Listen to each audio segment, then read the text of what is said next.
ओम। आज का प्रश्न काफ़ी रोचक, विचित्र और ध्यान देने योग्य है। प्रश्न की उत्पत्ति का जो कारण मैं बताता हूँ। मैं मेरे एक मित्र के साथ कहीं जा रहा था। एक ट्रैफिक सिग्नल पे एक मंदबुद्धि सा व्यक्ति भीख मांग रहा था। हालांकि उसका परिप्रेक्ष्य एरिया जो घूमने का वहीं पे है, मैंने बहुत बार उसे देखा भी है। लेकिन मेरे मित्र ने प्रश्न किया कि ये व्यक्ति किस वजह से इस प्रकार के जीवन को भोग रहा है, क्या उसका कारण क्या है, सामान्य जीवन नहीं क्यों नहीं जी पा रहा है। उस समय तो मैंने एक सामान्य सा उत्तर दे दिया कि वो अपने कर्मों को भोग रहा है। लेकिन एक दूसरा प्रश्न मेरे मन में भी आया कि कर्मों का भोग है तो उसमें दुख और पीड़ा सम्मिलित होनी चाहिए, क्योंकि पाप कर्मों का जो फल होता है दुख और पीड़ा होती है अपने वर्तमान जीवन में। लेकिन वो व्यक्ति मंद बुद्धि होने के कारण उसका भोग ही नहीं पा रहा है। मतलब वो व्यक्ति अपने आप में ही खुश दिखाई दे रहा था, ऐसे ही हंस रहा था। उसको वर्तमान जो प्रेजेंस लाइफ है, उसकी जो चीज़ें उसके साथ हो रही थी उसका कुछ उसको महसूस ही नहीं हो रहा था, उसका अनुभव ही नहीं हो रहा था उसे। तो क्या उसके पीछे का रहस्य क्या है? क्या वो अपने दुखों को भोग रहा है? अभी इस प्रश्न को मैं एक अलग तरीके से परिभाषित करता हूँ कि कितनी बुद्धि लेकर आपका जन्म हुआ है, या किस तरह की आत्मा आपके शरीर के अंदर है, क्या आप जानते हैं? देखिए, हर व्यक्ति जन्म लेने से कुछ दिनों बाद एक निश्चित मानसिक विकास से गुजरता है। किंतु कुछ लोगों का मानसिक विकास तीव्र होता है, कुछ लोगों का मानसिक विकास धीमा होता है, और कुछ लोगों का मानसिक विकास अत्यधिक मंद होता है कि वह 25 वर्ष की उम्र में भी 5 से 6 वर्ष के बच्चे जैसा व्यवहार करते हैं। अभी इन सबको एक ही समान माहौल क्यों ना मिला हो? कभी कभी एक ही समय पर जन्म लेने वाले बच्चे जो कि जुड़वा बच्चे, उनके मानसिक स्तर और उनकी रुचियों में भी बड़ी भिन्नताएं पाई जाती हैं। कुछ बच्चे जन्म लेते ही हम लोग कहते हैं कि ये बच्चा बहुत कुछ होनहार वीरवान बनेगा, लेकिन ऐसा नहीं होता है। जैसे ही बड़े होते हैं तो उनके जीवन का व्यवहार कुछ अलग तरीके से दिखता है। ऐसे भी बच्चे होते हैं, ऐसे भी मनुष्य होते हैं जो जीवन भर सिर्फ खाने और सोने की ही चिंता करते रहते हैं, उसके अधिक सोच ही नहीं पाते हैं। लेकिन कुछ बच्चे ऐसे विलक्षण होते हैं जो अलग अलग तरीके की प्रतिभावान होते हैं। कभी सोचा है ऐसा क्यों होता है? ये सब इस तरह की घटनाएं या इस तरह की जो चीज़ें क्यों हो रही है?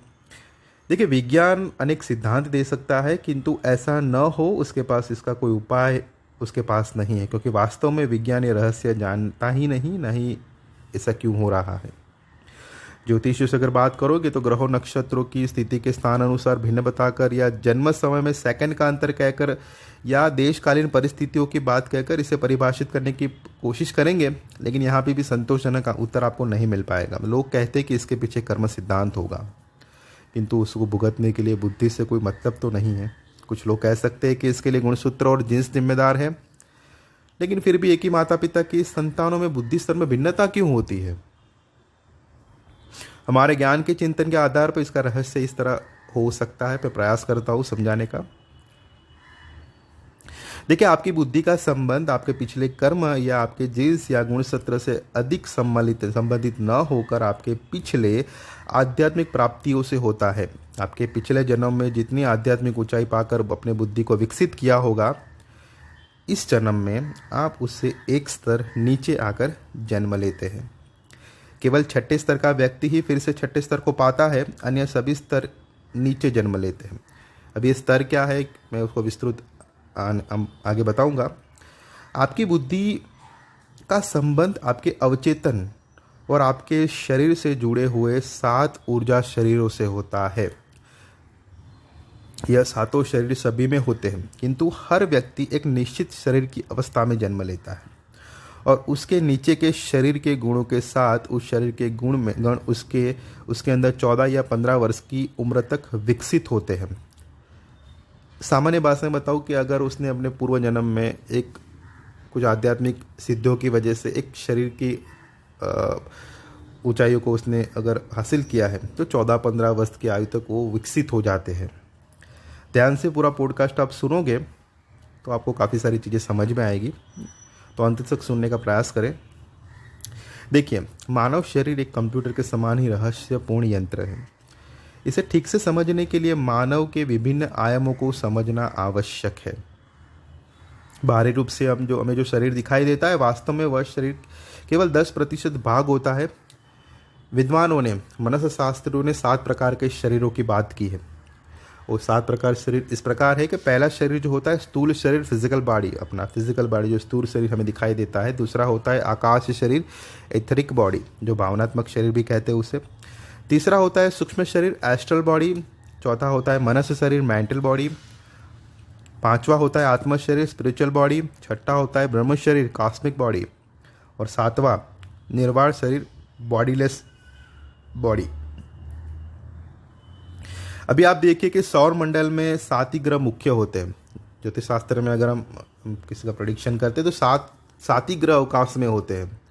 बाकी 2 ग्रह होते हैं राहु केतु, जिसका फिजिकली कोई अस्तित्व नहीं है, जो आकाशीय पिंड नहीं है, लेकिन बाकी के 7 ग्रह एक आकाशीय पिंड है और वो 7 ग्रह हम आकाश में देख सकते हैं। हमारे शरीर में भी सप्त चक्र मुख्य रूप से होते हैं, जैसे अपना मूलाधार चक्र, स्वादिष्ठान चक्र, मणिपुरा चक्र, अनाहत चक्र, विशुद्धि चक्र, आज्ञा चक्र और सहस्त्रार चक्र। अभी कुंडलिनी जागरण के अगर क्रमशः 7 चक्रों की अगर बात करें तो 7 शरीर, 7 चक्र, 7 ग्रहों का यहाँ पे कॉम्बिनेशन देखा जा सकता है। पृथ्वी की परिप्रेक्ष्य में सनातन सिद्धांत की सोच अनुसार मनस्शास्त्रियों का कहना है कि मनुष्य के 7 शरीर, 7 स्तर उत्तरोत्तर विकसित होते रहते हैं।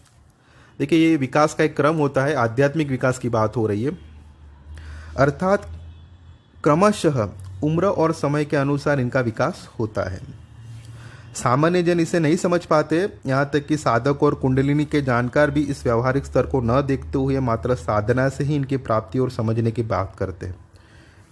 व्यवहारिक दृष्टिकोण की बात करें तो मनस शास्त्रियों के अनुसार सामान्य योग व्यवहार में रहते हुए एक शरीर का विकास लगभग 7 वर्ष में पूरा हो जाना चाहिए, पूरा हो जाता है। लगभग 50 वर्ष की आयु तक पहुँचते तक व्यक्ति के 7 शरीर विकास के विदेह मतलब बॉडीलेस अवस्था में पहुँच जाते हैं। देखिए, इसका विकास इसका क्रम इस प्रकार है कि अर्थात जन्म से 7 वर्ष तक स्थूल शरीर, 7 से 14 वर्ष तक आकाश शरीर, 14 से 21 वर्ष तक सूक्ष्म शरीर, 21 से 28 वर्ष तक मनस शरीर, 28 से 35 तक आत्मा शरीर और 35 से 42 वर्ष तक ब्रह्म शरीर, 42 से 50 वर्ष तक आपका निर्वाण शरीर की अवस्था में व्यक्ति को होना चाहिए।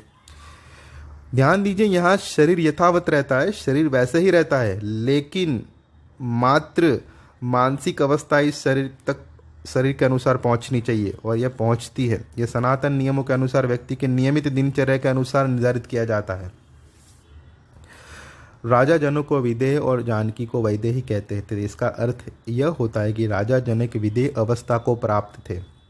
इसे विदेह अथवा बॉडीलेस अवस्था का अर्थ यह नहीं है कि व्यक्ति भौतिक शरीर में नहीं रहेगा, व्यक्ति का कोई भौतिक कर्म नहीं करेगा, व्यक्ति कोई भौतिक कर्मों को नहीं करेगा। इसका अर्थ केवल इतना ही है, वह सारे कर्मों को नियमित रूप से नियमित ढंग से करेगा, लेकिन उसकी आत्मा पर कोई कर्म का बंधन न लग पाएगा, अर्थात आत्मा निर्लेश रहेगी। आत्मा प्रायः उस अवस्था में निर्लेश रहती है जब वो शरीर रहित होती है। यह एक मेटाफिजिकल सिद्धांत है। यहाँ सूत्र हमारे सनातन दर्शन में जीवन के लिए बनाए गए थे और वैदिक काल में इसका पालन होता था। जीवन का ढंग भी उसी अनुसार बताया जा रहा था। आप शास्त्रों को अगर फॉलो करोगे तो उस प्रकार की जीवन शैली वहाँ पे बताई जाती है। इस सूत्र के अनुसार जीवन के प्रथम 7 वर्ष बच्चे के स्थूल शरीर पूरा होने के होते हैं। जैसे पशु का शरीर विकसित होता है, इस अवस्था में व्यक्ति के अनुकरण और नकल करने की प्रवृत्ति रहती है। प्रायः यह वृत्ति पशुओं की भी होती है। कुछ ऐसे व्यक्ति भी होते हैं जिनकी बुद्धि इस भाव से ऊपर नहीं उठ पाती और पशुवत जीवन जीते रहते हैं। इसे हम योग की भाषा में कहते हैं कि व्यक्ति प्रथम शरीर से ऊपर नहीं उठा। यह स्तर व्यक्ति के भौतिक विकास स्तर का भौतिक विकास का होता है और इस स्तर का व्यक्ति केवल भोजन और शयन में ही रुचि रखने वाला होता है, शारीरिक सुखों की चाहना वाला होता है और दूसरों के अनुसार चलने वाला होता है। हालांकि उनकी बुद्धि का विकास इतना नहीं हो पाया होता है। द्वितीय शरीर यानी आकाश शरीर, यहाँ पे भावनाओं का उदय होता है। आपकी इमोशनल बॉडी यहाँ पे विकसित होती है। इसे भाव शरीर भी कहते हैं। प्रेम और आत्मीयता वाली समझ इसमें विकसित होती है। व्यक्ति सांसारिक संबंधों को समझने लगता है। इस आत्मीयता के कारण व्यक्ति में पशु प्रवृत्ति कम होकर मनुष्य वृत्ति का विकास होता है। 14 वर्ष होते होते वह सेक्स के भाव को भी समझने लगता है। बहुत से लोग इस चक्र तक ही विकसित हो पाते हैं और पूरा जीवन घोर संसारी बनकर बने हुए रहते हैं। आकाश शरीर की स्थिति वाले लोग सदैव भौतिकता की ओर भागते हुए और इसी में लिप्त रहते हैं। इनके लिए भोग विलास, भोजन, शयन, सुख, भावना में बहने वाले, कल्पना में जीने वाले और अक्सर गलतियां करने वाले और कम आत्मविश्वास वाले लोग इसी प्रकार के चक्र में अपने जीवन को व्यतीत कर देते हैं। तृतीय शरीर को सूक्ष्म शरीर कहते हैं। सामान्यतः इसकी विकास की अवधि 21 वर्ष तक की होती है और इस अवधि में बुद्धि में विचार और तर्क की क्षमता का विकास हो जाने के कारण व्यक्ति बौद्धिक रूप से सक्षम हो जाता है और व्यक्ति में सांस्कृतिक गुण भी विकसित होने लगते हैं। सभ्यता भी आ जाती है। शिक्षा के आधार पर समझ भी बढ़ती है और इस स्तर में लोग जीवन और मृत्यु को भी समझने लगते हैं। कुछ उनमें वो समझ विकसित होने लगती है। भौतिक सुखों की चाहना भी होती है और मृत्यु की वास्तविकता को भी वो समझ सकते हैं। इसलिए आप देखिए कि बड़ी ऊंचाई पर पहुंचा हुआ व्यक्ति आप जीवन के एक पड़ाव पे सब कुछ त्याग देता है और एक आध्यात्मिक जीवन को पाने का प्रयास करता है, तो उनके समझ लो कि उनका तृतीय शरीर जो सूक्ष्म शरीर विकसित हुआ रहता है। जीवन में सुखी बनाने की सामर्थ्य बुद्धि भी होती है और इस स्तर पर आध्यात्मिक विकास न्यून होता है और कष्ट पर व्यक्ति दूसरों की ओर देखता है, प्रयास करता है प्राणे का, क्योंकि वो उसका शरीर यहाँ तक विकसित नहीं हुआ रहता है। अक्सर इस स्तर पर पहुंचे हुए व्यक्ति या तो नास्तिक होते या भाग्यवादी होते। नास्तिक कर्म को प्रमुखता देते और भाग्यवादी भाग्य को ही सब कुछ मानते हैं। चतुर्थ शरीर अगले 7 वर्ष तक विकसित हो जाना चाहिए, विकसित होता है, अर्थात 28 वर्ष से 30 वर्ष तक इस शरीर का विकास होता है। इसे मनस्य शरीर कहते हैं और इस स्तर पर मन प्रधान होता है। अतः व्यक्ति ललित कलाओं में संगीत, साहित्य, चित्र, काव्य आदि की रुचि लेने लगता है। टेलीपैथी, सम्मोहन विद्या, कुंडली जागरण, आध्यात्मिक उन्नति, ये सब चीज़ों में उसको काफ़ी इंटरेस्ट आता है, काफ़ी रस लगता है उसमें, क्योंकि इस तरह के व्यक्तियों को कल्पना करने की ऐसी शक्ति देता है कि वह पशुओं से श्रेष्ठ बन जाता है। स्वर्ग नरक की कल्पना भी इस स्तर में आ जाती है। व्यक्ति आध्यात्मिक जगत को समझने लगता है। ब्रह्मांडीय सूत्रों में उसकी रुचि जागृत होने लगती है। अधिकतम ज्ञान पाना चाहता है, वह क्रिया को समझने की कोशिश करता है। गहन साधनाओं में रुचि शरीर की स्थिति में जागृत होने लगती है। व्यक्तियों में कहीं कुंडलिनी जागृत कर सकता है इस अवस्था के द्वारा। जीवन में महत्तम ऊंचाइयों पहुंचे हुए व्यक्ति वो सडनली आध्यात्मिक ऊंचाइयों में अपना नाम करने लगते हैं। जीवन में सरकार की ऊर्जा उनके शरीर के अंदर दिखाई देती है, उनके मनोभाव में दिखाई देने लगती है। तो समझ लो कि वो चौथे शरीर को पाने की कोशिश कर रहे हैं या चौथे शरीर की उन्नति को इस जीवन अवस्था में पा लेगा वो। 5वां शरीर आध्यात्मिक होता है। इस स्तर पर पहुंचे हुए व्यक्ति को आत्मा का अनुभव होता है। यह स्तर पर कुंडलिनी जागृत हो जाए तो इस शरीर का अनुभव हो जाता है। यह नियम संयम से व्यक्ति का विकास होता रहे तो 35 वर्ष की आयु तक इस स्तर पर पहुंचा जा सकता है। यद्यपि आज के आधुनिक जीवन शैली में सामान्य जन के लिए बेहद कठिन कार्य है। मोक्ष का अनुभव इस स्तर पर हो सकता है, मुक्ति का अनुभव इसी शरीर में होता है। 6वां शरीर ब्रह्म शरीर। इस स्तर पर व्यक्ति को अहम ब्रह्मास्मि का अनुभव होता है। ऐसी कॉस्मिक बॉडी सामान्यतः अगले 7 वर्ष में विकसित हो जाती है और 7वां शरीर निर्वाण शरीर कहलाया जाता है, जो कि विदेह अवस्था होती है। भगवान बुद्ध ने इसी स्थिति को निर्वाण कहा है और यहाँ अहम यानी कि मैं और ब्रह्म यानी ईश्वर दोनों ही मिट जाते हैं। मैं और तू दोनों में न रहने की स्थिति को ही शून्य की स्थिति कही है और शून्य की स्थिति बन जाती है। इन 7 शरीर का क्रमिक विकास बहुत से लोगों में जन्म जन्म के चक्रों तक चलता रहता है। कोई प्रथम शरीर के साथ जन्मता है, कोई चौथे शरीर के साथ जन्मता है। करोड़ों में कोई ऐसा एक मनुष्य जन्म लेता है जो 7वें या 6ठे शरीर के साथ जन्म लेता है, जो इस जन्म से ही विरक्त हो जाता है। ऐसे कई ज्ञानी हमारे आसपास जिसने जन्म लिए है, जैसे स्वामी विवेकानंद है, उन्होंने ऐसे 6ठे शरीर के साथ जन्म लिया था। 14 वर्ष तक होते होते उनमें उनके व्यक्तित्व में वो चीज़ें प्रकट होने लगती हैं। उनकी सोच, संसार को देखने का दृष्टिकोण, व्यवहार, समझ सामान्य व्यक्ति की अपेक्षा से काफ़ी अंतर उसके अंदर देखा जा सकता है। हमें थोड़ा और विस्तार से अगर उसको जानते हैं तो सभी की शुरुआत स्थूल शरीर से ही हुई होती है, किंतु कोई मानसिक और आध्यात्मिक उन्नति का निर्माण शरीर तक पहुंच जाता है। कोई स्थूल शरीर की मानसिक अवस्था में ही रह जाता है जीवन भर। यदि मान लीजिए कि किसी व्यक्ति ने अपने जीवन में स्थूल शरीर की स्थिति पाई है और उसके ऊपर बड़े कर्म बंधन नहीं बनते हैं, किसी श्राप आदि उनके जन्म को प्रभावित नहीं करते, तो वह अपनी आयु पूर्ण कर मृत्यु को प्राप्त कर होता है और दोबारा जन्म नहीं लेता है। 14 वर्ष की आयु होते उसकी मानसिक अवस्था, सूक्ष्म शरीर और मानसिक अवस्था ऐसी हो जाएगी कि वह बौद्धिक होगा, वो समझदार हो जाएगा, तार्किक और सांस्कृतिक गुण वाला होगा, अर्थात पूर्ण विकसित मानव होगा। अब वह यदि यहाँ से अपना विकास करता है, जहाँ पे उसकी मानसिक अवस्था 14-15 वर्ष की होती है, उसके लिए निर्माण शरीर तक की यात्रा स्थूल शरीर आकाश शरीर वालों से आसान होती है।